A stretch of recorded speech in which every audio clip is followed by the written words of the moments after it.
عثمان کو ISI نے گرفتار کر لیا ہے۔ واجدہ نے بائیوں سے کہا، وہ راولپنڈی ISI کے سیل میں بند ہے۔ مجھے یہ اطلاع سرکاری طور پر نہیں دی گئی، بلکہ میجر سمیع اور کیپٹن آصف بتانے آئے تھے، اور انہوں نے خاص طور پر کہا تھا کہ یہ خبر ابھی کسی اور تک نہ پہنچے، لیکن میں نے آپ دونوں کو بتانا ضروری سمجھا۔ آپ ابھی امی اور ابا جان کو نہ بتائیں۔ ایسی فریب کاری؟ بڑے بھائی نے حیرت زدگی کے لہجے میں کہا۔ ہم تو خوش تھے کہ وہ واپس شریفانہ زندگی میں آ گیا ہے، اس نے تو ہم سب کو الو بنائے رکھا ہے۔ دوسرے بھائی نے کہا، اب ہمیں یہ سوچنا ہے کہ ہمارا رویہ کیا ہو اور ہم پر کیا ذمہ داری عائد ہوتی ہے۔ میں یہ فیصلہ کر چکی ہوں، واجدہ نے کہا۔ یہ میں آپ کو بتا دینا ضروری سمجھتی ہوں، میں عثمان کو زیادہ سے زیادہ سزا دلواؤں گی۔ واجدہ نے وہی باتیں بھائیوں کے ساتھ کی جو وہ گزشتہ رات میجر سمیع، کیپٹن آصف اور پھر میجر امتیاز کے ساتھ کر چکی تھی۔ اس نے یہ بھی بتایا کہ اسے لوسی کا فون نمبر مل گیا تھا جو اس نے میجر امتیاز تک پہنچا دیا ہے۔ سوچ لو واجدہ، بڑے بھائی نے کہا، رشتہ داری دیکھ لو کیسی نازک ہے، پھر یہ دیکھ لو کہ عثمان کا باپ اور اس کے بھائی کوئی شریف لوگ نہیں، وہ بدماشی پر اتر سکتے ہیں۔ تم نے عثمان کے خلاف زبان کھولی تو وہ کبھی تمہیں معاف نہیں کریں گے، کوئی نہ کوئی انتقامی کارروائی ضرور کریں گے۔ کیا آپ ان کا مقابلہ نہیں کر سکتے؟ واجدہ نے پوچھا۔ کیوں نہیں کر سکتے؟ دوسرے بھائی نے کہا، اگر تم ثابت قدم رہو تو ہم پورا مقابلہ کریں گے۔ دونوں بھائیوں کے سوچنے کا انداز اور جذبہ ویسا ہی تھا جیسا واجدہ کا تھا، لیکن بھائی ذرا محتاط رہنے کی بات کرتے تھے۔ وہ کوئی گئے گزرے آدمی نہیں تھے، انہوں نے تو لوسی کو ایک بار اغوا کر لیا تھا، اس شخص کو اب جیل میں ہی گلنا سڑنا چاہیے۔ چھوٹے بھائی نے کہا، ہم جہاں تک برداشت کر سکتے تھے کرتے رہے، ہم خاموش تماشائی تو بن نہیں سکتے۔ واجدہ اور اس کے بھائیوں نے یہ فیصلہ کیا کہ وہ سرکاری طور پر اطلاع ملنے تک خاموش رہیں۔ وہ دن گزر گیا، پھر اگلا دن بھی گزر گیا، اور رات کو واجدہ کے بڑے بھائی کو میجر امتیاز کا فون ملا۔ میجر امتیاز اسے ملنا چاہتا تھا۔ واجدہ کے بھائی نے اسے اسی وقت بلا لیا۔ امتیاز فوراً وہاں پہنچا، اور جب اس نے یہ خبر سنائی کہ میجر عثمان گرفتار کر لیا گیا ہے تو واجدہ کے بھائیوں نے یہ خبر یوں سنی جیسے پہلی بار سن رہے ہوں۔ میجر امتیاز نے کہا کہ وہ انہیں اپنے ساتھ کراچی لے جانا چاہتا ہے تاکہ لوسی گرفتار ہو جائے، تو کوئی یہ تصدیق کرنے والا تو ہو کہ یہی وہ لڑکی ہے جس نے میجر عثمان کو اپنے جال میں لے رکھا تھا۔ دونوں بھائیوں نے ذرا سی بھی پسو پیش نہ کی اور کراچی جانے کے لیے تیار ہو گئے۔ میجر امتیاز نے انہیں کہا کہ انہیں سرکاری اخراجات پر لے جایا جائے گا اور وہاں وہ سرکاری اخراجات پر ہی قیام کریں گے۔ نہیں میجر امتیاز صاحب، واجدہ کے بڑے بھائی نے کہا، ہم اپنے اخراجات پر ہی جائیں گے اور وہاں جتنے دن بھی قیام کرنا پڑا اپنی جیب سے خرچ کریں گے۔ یہ ملک ہمارا اپنا ہے اور سوال ملک کی سلامتی اور دفاع کا ہے۔ سفید سوزوکی بڑی تیز رفتاری سے جالندھر کی طرف جانے والی سڑک پر دوڑی جا رہی تھی۔ اس گاڑی کے مسافر سوائے دلجیت کور کے ایک ہی منزل کے مسافر تھے۔ ان کی سوچیں ایک اور ان کا عزم ایک تھا۔ ان کے خیالات مجاہدانہ تھے اور وہ اللہ کی راہ پر بہت بڑا خطرہ مول لینے جا رہے تھے۔ وہ نتائج سے بے خبر نہیں تھے۔ وہ تھے تو مسلمان، اور ان کا ایمان تھا کہ جب اللہ چاہتا ہے فلاں کام ہو جائے تو اس کی ذات باری حکم دیتی ہے، ہو جا، اور وہ کام ہو جاتا ہے۔ لیکن سوزوکی کے یہ سب مسافر اپنے اپنے طور پر حیران ہوئے جا رہے تھے کہ اللہ نے انہیں کس طرح اور کہاں آن ملایا ہے۔ بچھڑے ہوئے راہی ایک دو راہے پر مل گئے تھے، یہ اللہ کی منظوری کے بغیر ممکن نہیں تھا۔ ان کے لیے بدمزگی یہ پیدا ہو گئی تھی کہ دلجیت کور کی موجودگی میں وہ آپس میں وہ باتیں کر ہی نہیں سکتے تھے جو کرنے اور سننے کے لیے سب بری طرح بےتاب ہوئے جا رہے تھے۔ سادھو مہاراج، اشتیاق نے صغیر سے پوچھا، کہاں سے آ رہے ہو اور کہاں کا ارادہ ہے؟ صغیر نے انگریزی میں کہا، جہنم سے نکل کر آ رہا ہوں اور اپنی جنت کی طرف جا رہا ہوں۔ بہتر ہے اور کچھ نہ پوچھیں، اگر کوئی خاص بات کرنی ہے اور پوچھنی ہے تو انگریزی میں پوچھ لینا۔ یہ لڑکی بالکل ان پڑھ ہے، یہ بھی خیال رکھنا کہ اپنے ملک کا نام زبان پر نہ آئے۔ کوئی اور بات کرو بھائیو، ڈاکٹر رشید نے انگریزی میں کہا۔ چودھری معراج کے گھر پہنچ جائیں تو ان سے ان کی کہانی سنیں گے اور پھر انہیں اپنی سنائیں گے۔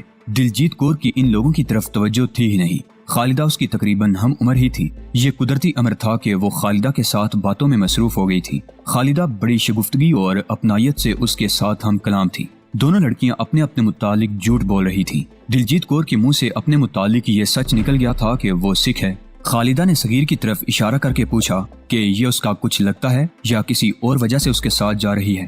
دلجیت کور نے جواب دیا کہ یہ اس کا خامد ہے۔ خالدہ نے کہا کہ ان کا حلیہ سکھوں والا تو ہے ہی نہیں، بال بے شک لمبے ہیں لیکن پوری طرح لمبے نہیں، اور سر پر سکھوں کی طرح پگڑی بھی نہیں، ان کی داڑھی بھی پوری طرح لمبی نہیں۔ دلجیت کور نے حاضر دماغی کا نہایت اچھا مظاہرہ کیا۔ اس نے کہا کہ اس کے خامد کو کوئی ایسی نامراد بیماری لگ گئی تھی کہ سر اور داڑھی کے بال جڑ ہی گئے تھے۔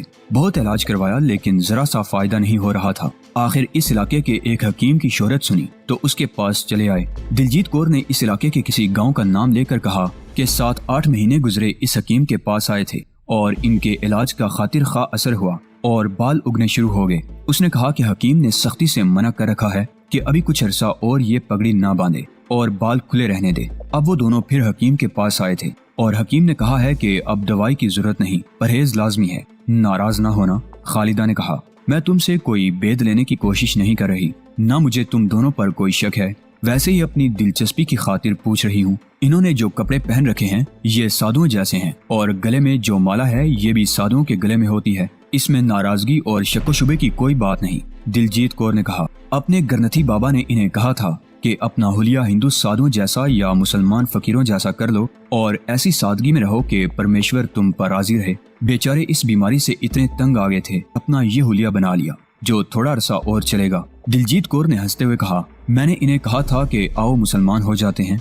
और दाढ़ी और सर के इतने लंबे लंबे बालों से छुटकारा मिल जाएगा। सिख तुम दोनों को मुसलमान होते ही कत्ल कर देंगे। खालिदा ने कहा, ये तो मैंने इन्हें मजाक के रंग में कहा था। दिलजीत कौर ने कहा, ये तो मुझे भी मालूम है कि सिख हम दोनों को कभी जिंदा नहीं छोड़ेंगे। सगीर ने इन साथियों से अंग्रेजी में पूछा कि जालंधर को बड़ी सड़क जाती है, वो उस छोटी सड़क पर क्यों आगे हैं। उसे बताया गया कि ये एक एहतियात की है क्योंकि बड़ी सड़क पर किसी की नजर में आने का खतरा था। अपनी ख्वाहिश और कोशिश के ऐन मुताबिक गाड़ी रात 8:30 और 9 बजे के दरमियान जालंधर के मज़ाफ़ात में दाखिल हुई। सगीर डॉक्टर रशीद के साथ अगली सीट पर बैठा हुआ था। उसने पीछे मुड़कर दिलजीत कौर से कहा कि अपने गांव का रास्ता बताओ, ये साहिब हमें वहां तक पहुंचा देंगे। इस बात पर दिलजीत कौर खिसियानी सी हो गई, लेकिन लड़की का दिमाग हाजिर था। कहने लगी, अगर तुम अपने गांव का रास्ता भूल गए हो तो मैं ही बता देती हूँ। सगीर भी कुछ कम ज़हीन ना था, वो हंस पड़ा और सोच ये आई कि दिलजीत कौर ने खालिदा को अपने मुतालिक कुछ और ही बताया होगा। इस सोच से सगीर चुप रहा। दिलजीत कौर ने रास्ता बता दिया और उसके मुताबिक डॉक्टर रशीद ने गाड़ी शहर के अंदर ले जाने की बजाय बाईं तरफ यानी देहाती इलाके की तरफ मोड़ ली। वो थी तो सड़क ही, लेकिन ऐसी खस्ता हाल कि सुजुकी कार उछलने कूदने लगी। यूं ही उछलते कूदते और दिलजीत कौर की रहनुमाई में दाएं बाएं मुड़ते गाड़ी ऐसे मकाम पर पहुंच गई जहां दिलजीत कौर ने कहा कि वो सामने हमारा गांव है। रात तारीख थी लेकिन गांव का हयूला नजर आता था। सगीर ने गाड़ी वहीं रुकवा ली क्योंकि वो नहीं चाहता था कि उसके साथी भी गांव तक जाएं, वरना दिलजीत कौर के घर वाले जरूर पूछते कि ये इतने ज्यादा लोग कौन हैं जो दिलजीत कौर को साथ लाए हैं। डॉक्टर रशीद और उसके दोस्तों के लिए बहुत बड़ा खतरा पैदा हो सकता था। सगीर ने दिलजीत कौर को गाड़ी से उतारा और फिर उसने डॉक्टर रशीद और उसके दोस्तों का शुक्रिया बड़े पुरतकल्लफ अंदाज में किया और साधुओं की तरह कहा, जा बच्चे, तेरी हर मुश्किल आसान होगी और सैलाब तुझे रास्ता देंगे। तेरी ये गाड़ी हवाई जहाज की तरह उड़ेगी। सगीर और दिलजीत कौर तो गांव की तरफ चल पड़े और डॉक्टर रशीद ने गाड़ी पीछे मोड़ ली और गाड़ी अपनी मंजिल की तरफ रवाना हो गई। ये तो कोई बड़े ही अच्छे लोग थे। दिलजीत कौर ने कहा, मुसलमान होते ही अच्छे हैं, हमें गाड़ी में ना बिठाते तो हम उनका क्या बिगाड़ सकते थे। ये तो हमें घर छोड़ गए हैं और अपना सफर लंबा कर लिया है। मैं वैसे ही तो नहीं कहती कि मुझे मुसलमान अच्छे लगते हैं, तुम भी तो मुसलमान ही हो, मेरी बात क्यों नहीं मानते कि मुझे अपने साथ पाकिस्तान ले चलो। फिर वही बात। सगीर ने रुक कर कहा, सबसे पहले अपने माँ बाप और बहन भाइयों से मिलो। सगीर ने ये बात रुक कर कही थी। दिलजीत कौर ने बेख्तियार अपने बाजू सगीर के गले में डाल दिए और उसे अपने साथ लगाकर अपना गाल उसके एक गाल से मलने और दबाने लगी। जज्बात को काबू में रखना उसके लिए मुमकिन नहीं रहा था। उसकी सिसकियां निकलने लगी। सगीर ने बड़ी मुश्किल से उसे अलग किया। माँ बाप और सब तुम मिल जाएंगे, दिलजीत कौर ने कहा, बाकी उम्र उन्हीं के साथ गुजरेगी, लेकिन तुम फिर कभी नहीं मिलोगे। सगीर उसके जज्बात को समझता था। पहले वो उसे बहुत कुछ कह चुका था जो एक बार फिर कहने की जरूरत नहीं थी। सगीर कुछ कहे बगैर चल पड़ा और दिलजीत कौर उसके पीछे पीछे चलने लगी। फिर उसके एक पहलू के साथ हो गई और सगीर का एक हाथ अपने हाथ में ले लिया। ज्यादा देर नहीं गुजरी थी कि दिलजीत कौर सगीर का हाथ पकड़े हुए गांव की एक गली में दाखिल हुई। 9 बजे के बाद का वक्त था। ये किसानों और इसी क्लास के लोगों का गांव था जो शाम का खाना खाने के फौरन बाद सो जाया करते थे। गांव पर खामोशी तारी थी और थोड़े थोड़े वक्फे बाद कोई एक कुत्ता भौंकता तो 2-3 और कुत्ते जहाँ जहाँ थे भौंकने लगते और रात फिर खामोश हो जाती। दिलजीत कौर 2-3 गलियां मुड़ी और एक मकान के बंद दरवाजे के सामने जा रुकी। उस तरफ गली कुशादा थी और ऐसे ही कुशादा गली मकान के पिछवाड़े से गुजरती थी। दिलजीत कौर ने दरवाजे पर जोर से हाथ मारा। जरा ही देर बाद अंदर से कोई आदमी ये कहता हुआ आ रहा था, कौन है भाई, तुझे कौन सा वक्त मिला है, इतनी गहरी नींद से जगा दिया है। दरवाजा खुला तो उसने पूछा, कौन हो भाई। दिलजीत कौर हूँ भैया, दिलजीत कौर ने कहा। दिलजीत कौर? दिलजीत कौर के बड़े भाई ने हैरत जदगी के लहजे में पूछा, क्या तू मर नहीं गई थी, कहाँ से आ गई हो। दिलजीत कौर बेताबी से अपने बड़े भाई के गले लग गई और बाई ने उसे अपने बाजों में बींच लिया। अंदर से किसी औरत की आवाज आई कि ये कौन है। दिलजीत कौर के बाई ने बड़ी ही बुलंद आवाज से जवाब दिया कि दिलजीत कौर आ गई है। अंदर से दौड़ते कदमों की आहटें सुनाई देने लगी और साथ ये आवाजें, दिलजीत कौर ख्वाब तो नहीं देख रहे, कोई और होगी, दिलजीत कौर नहीं हो सकती। दिलजीत कौर, दिलजीत। घर के बच्चे, जवान और बूढ़े बाहर निकल आए। दिलजीत एक के बाजों से निकलती थी तो किसी और के बाजों के शिकंजे में आ जाती। दिलजीत का यूं आ निकलना खिलाफे तवक्को था, बल्कि एक मौजज़ा था। मौसम गर्मी का था, इसलिए लोग छतों पर या सीनों में सोए हुए थे। दिलजीत कौर के लवाहिकीन की आवाजें इतनी बुलंद थी कि पड़ोसी भी जाग उठे और देखते देखते दिलजीत कौर के दरवाजे पर एक हजूम इकट्ठा हो गया जो बढ़ता ही जा रहा था। 2-2.5 साल पहले दिलजीत कौर की गुमशुदगी ने इस गांव में कई एक कहानियों को जन्म दिया था। दिलजीत कौर चुलबुली, शोख, ज़हीन और खास तौर पर खूबसूरत लड़की थी। सिखों में तो वैसे भी किरदार और गुफ्तार में जरा सा भी तकल्लुफ नहीं बरता जाता। बेहिजाबी और जो मुंह में आए कह गुजरना सिखों के दो नुमाया औसाफ थे। दिलजीत कौर के चाहने वालों और उस पर डोरे डालने वालों की कोई कमी नहीं थी, लेकिन दिलजीत कौर किसी को पल्ले नहीं बांधती थी, बल्कि बाज का वो मजाक उड़ाया करती थी। एक रोज गांव को इस खबर ने जलजले की तरह हिला डाला कि दिलजीत कौर लापता हो गई है। तकरीबन हर किसी की जुबान पर सबसे पहले ये बात आई कि अपने किसी खुफिया यार के साथ निकल गई है। इसके बाद जिसका दिमाग जिस तरफ चल निकला उसने अपनी ही एक कहानी गढ़ ली और इसकी तस्दीक 2-3 आदमियों या 1-2 औरतों के हवाले से कर दी। गांव से तो कोई जमा साल सिख गैर हाजिर नहीं था, इसलिए लोगों में इस पर इत्तफाक राय हो गया कि दिलजीत जिसके साथ गई है वो किसी दूसरे गांव का रहने वाला है और ये लड़की अब उस वक्त सामने आएगी जब इसके 1-2 बच्चे पैदा हो चुके होंगे। अब रात के वक्त गांव में ये आवाज उठी कि दिलजीत कौर आ गई है, तो लोग उसके घर की तरफ हमदर्दी और खुशी के इजहार के लिए नहीं बल्कि बेद लेने के लिए उठकर दौड़े कि वो आखिर गई कहाँ थी और वापस किस हाल में आई है। उन्हें ये तवक्को भी थी कि 1-2 बच्चे भी उसके साथ होंगे। बहरहाल गांव भर की आबादी दिलजीत कौर के घर की गली में इकट्ठी हो गई। ये तो किसी ने देखा ही नहीं कि दिलजीत कौर के साथ एक साधु मेहनत सा भी आया था। बड़े भाई ने दिलजीत कौर को देखा तो दिलजीत कौर उसके साथ लिपट गई थी। फिर घर से मर्द, औरतें और बच्चे निकल आए और फौरन बाद पड़ोसी आन दमके और सगीर की तरफ किसी ने ध्यान ही ना दिया। सगीर तेजी से बढ़ते हुए हजूम में से पीछे हटता आया। किसी ने उसे देखा भी तो एक तमाशाई समझकर नजरअंदाज कर दिया। सबकी दिलचस्पियां अच्छी या बुरी दिलजीत कौर के साथ थी और तमाशे का मरकज उसी की जात थी। सफर के दौरान सगीर ने दिलजीत कौर से इस खतरे का इजहार किया था कि उसके भाई उस पर शक करेंगे कि वही दिलजीत कौर को ले गया था और अब वापस लाया है और फिर पता नहीं इन सिखों का रद्द अमल क्या हो। सगीर को मालूम था कि सिखों की शोहरत ये है, पहले वो हरकत कर गुजरते हैं और इसके बाद सोचते हैं कि उन्हें ऐसा करना चाहिए था या नहीं। सगीर के दिल पर यह डर सवार ही रहा कि ऐसा हो सकता है कि दिलजीत कौर के भाई सगीर को ही मारना पीटना शुरू कर दें और बाद में ये मालूम करने की कोशिश करें कि ये साधु कौन है और दिलजीत कौर को किस तरह और क्यों लाया है। सगीर अपने तौर पर सोचता ही रहा था कि दिलजीत के घर क्या बात करेगा और किस तरह करेगा कि उन्हें उस पर शक न हो। इसका ये मसला अल्लाह तबारक व तआला ने हल कर दिया। वो इस तरह कि किसी ने उसकी तरफ जरा से भी तवज्जो ना दी और लोगों ने दिलजीत कौर के होश ही ठिकाने नहीं रहने दिए थे कि वो सबको बताती कि साधु मेहनत उसे खतरा मोल लेकर वापस घर लाया है। सगीर ने ये सूरत हाल देखी तो उसके दिमाग में एक स्कीम आ गई। वो आहिस्ता आहिस्ता हुजूम में से रास्ता बनाता पीछे ही पीछे हटता आया और मकान के पिछवाड़े वाली गली तक पहुंच गया। उस गली में लोग अभी तक आ रहे थे।